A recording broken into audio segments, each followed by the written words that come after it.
आज के जमाने में कोई अपना नहीं होता। सिर्फ लोग तब तक साथ होते हैं जब तक उनका स्वार्थ होता है। अगर कोई अकेला है तो इसका मतलब यह नहीं है कि उसे कोई पसंद नहीं करता, बल्कि वह अकेला इसलिए है क्योंकि उसने दुनिया की औकात जान ली है। लोगों को परखने की आदत डालो। जैसे हर चमकती चीज सोना नहीं होती, वैसे ही हर अच्छा दिखने वाला इंसान सच्चा नहीं होता। भगवान कहते हैं, जो व्यक्ति अपने मन को काबू में कर सकता है वह जिंदगी में कुछ भी कर सकता है।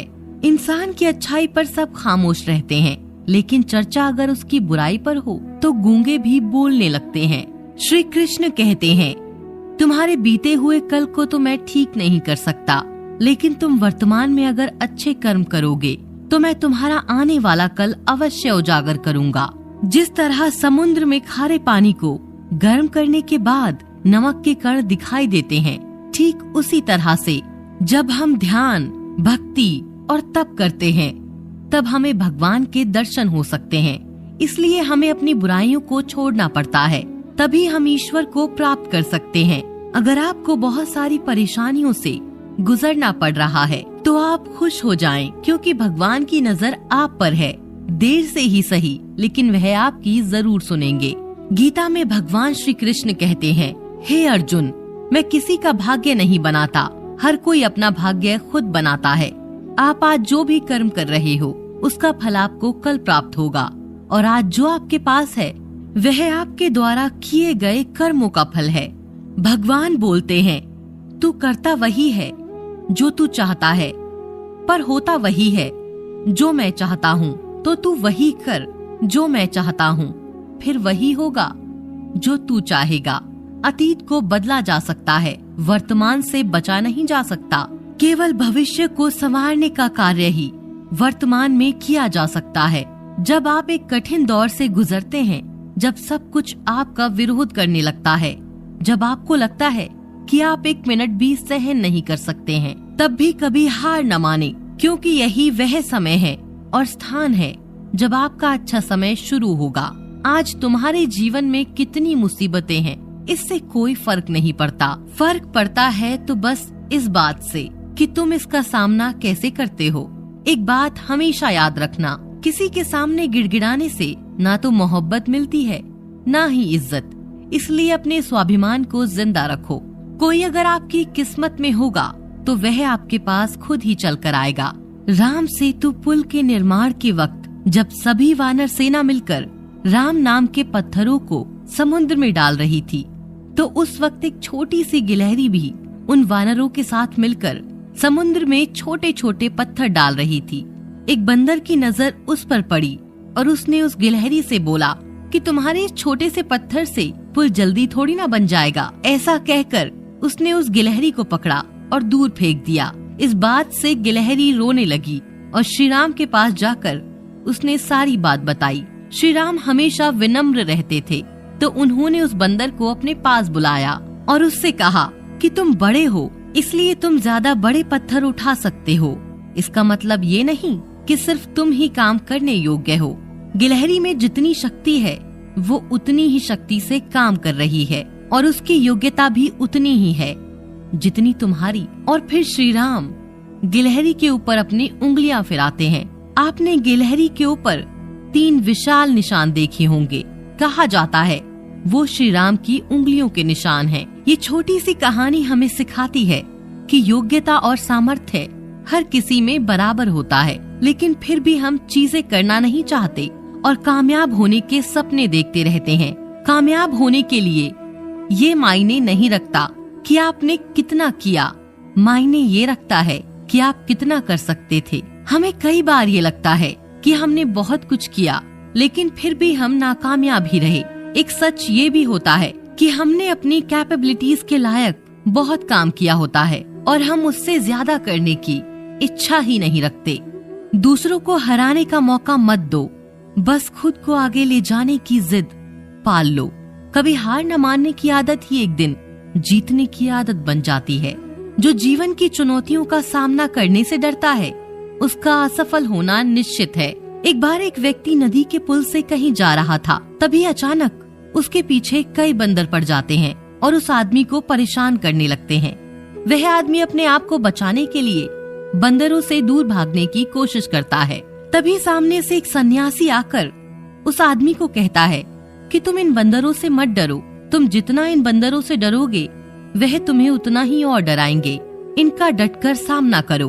वह आदमी बंदरों का सामना करने के लिए उनकी तरफ देखता है और बंदरों की आंखों में आंखें डालकर चिल्लाने लगता है और सभी बंदर वहाँ से भाग जाते हैं। हमारे जीवन में भी नकारात्मक विचार इसी डर की तरह है। जितना हम इन बंदरों से डरेंगे वो उतना ही ज्यादा हमारा पीछा करेंगे और जैसे ही हम इनका डटकर मुकाबला करेंगे वह भाग जाएंगे। सिर्फ 2 चीजें मनुष्य के भाग्य का निर्माण करती हैं। पहला है स्वभाव। अगर आपका स्वभाव अच्छा है, आपके भीतर विनम्रता और करुणा है, तो आपका भाग्य चमकेगा। अगर आपका स्वभाव क्रोधी है तो आपका भाग्य खराब होना अनिवार्य है। इसलिए अपने स्वभाव को मधुर और आकर्षित बनाएं। दूसरा है आपकी वाणी। बोलना तो आदमी 2.5 साल की उम्र में ही सीख जाता है, परंतु कब और कैसे बोलना है यह उसे जिंदगी भर समझ नहीं आता। जिसे बोलना आ गया कि कब, कहां और कितना बोलना है, समझ लो उसे सफल होने से कोई नहीं रोक सकता। अगर तुम्हारा घर जल जाए तो लोग सहानुभूति प्रकट करने आते हैं। वह कहते हैं बहुत बुरा हुआ, और अगर तुम्हारा घर बड़ा हो जाए, एक और मंजिल बन जाए, तो कोई तुम्हें बधाई देने के लिए नहीं आता। जरा सोचिए, जब आपके साथ कुछ अच्छा होता है तो कोई कहने नहीं आता अच्छा हुआ, जानकर खुशी हुई।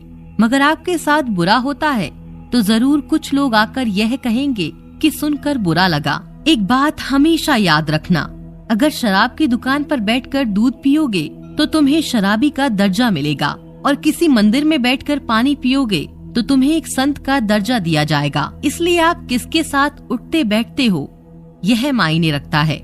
जब एक इंसान का भगवान पर शक नहीं हक हो जाता है तो मत पूछो फिर कैसे कैसे चमत्कार हो जाता है। जो अब तक नहीं हुआ वह भी हो जाता है। बन के रोशनी वो सारा अंधकार दूर हो जाता है। जो भीड़ में चलते हैं भीड़ में कहीं खो जाते हैं। जो अकेले चलते हैं इतिहास वही बनाते हैं। इतिहास गवाह है, अकेले चलने वालों के पीछे ही भीड़ खड़ी होती है। एक बार एक सेठ जी थे जिनके पास धन दौलत की कोई कमी नहीं थी, लेकिन समस्या ये थी कि उन्हें रात को नींद नहीं आती थी। दिन भर वो काम में व्यस्त रहते थे, लेकिन रात होते ही उन्हें बेचैनी सी होने लगती थी, जिसकी वजह से वो सो नहीं पाते थे। एक रात सेठ जी बहुत परेशान हो गए। उन्होंने कुछ पैसे निकाले और अपनी कार लेकर पास ही एक मंदिर में चले गए। कुछ देर भगवान के पास बैठे तो उन्हें थोड़ा सुकून मिला। अब जैसे ही वहाँ से जाने लगे तभी एक गरीब व्यक्ति भगवान के पास आकर प्रार्थना करने लगा। भगवान से प्रार्थना करते करते उसकी आंखों से आंसू निकलने लगे। सेठ जी ये सब देख रहे थे। उन्होंने उस व्यक्ति से पूछा, क्यों भाई, इतनी रात को मंदिर में आकर तुम क्यों रो रहे हो? ऐसा भी क्या हो गया तुम्हारे साथ? वो व्यक्ति बोला, मेरी बच्ची बहुत बीमार है और इस वक्त वो हॉस्पिटल में है। मेरे पास उसके इलाज के लिए पैसे नहीं हैं। अगर कल सुबह तक उसका इलाज नहीं हुआ तो वो बच नहीं पाएगी। अब भगवान के सिवा मेरे पास कोई उम्मीद नहीं है। उसकी बातें सुनकर सेठ जी का मन दुखी हो गया।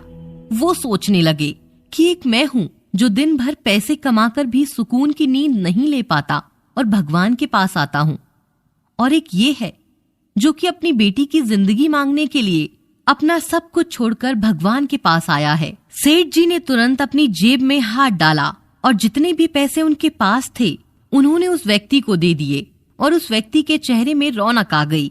सेठ जी ने अपना कार्ड निकाला और कहा कि अगर कुछ भी और जरूरत हो मुझे जरूर बताना। लेकिन उस व्यक्ति ने कार्ड वापस कर दिया और सेठ जी को बोला कि मुझे इस पते की जरूरत नहीं, क्योंकि मेरे पास उसका पता है। सेठ जी आश्चर्य में पड़ गए और बोले, तुम्हारे पास किसका पता है भाई?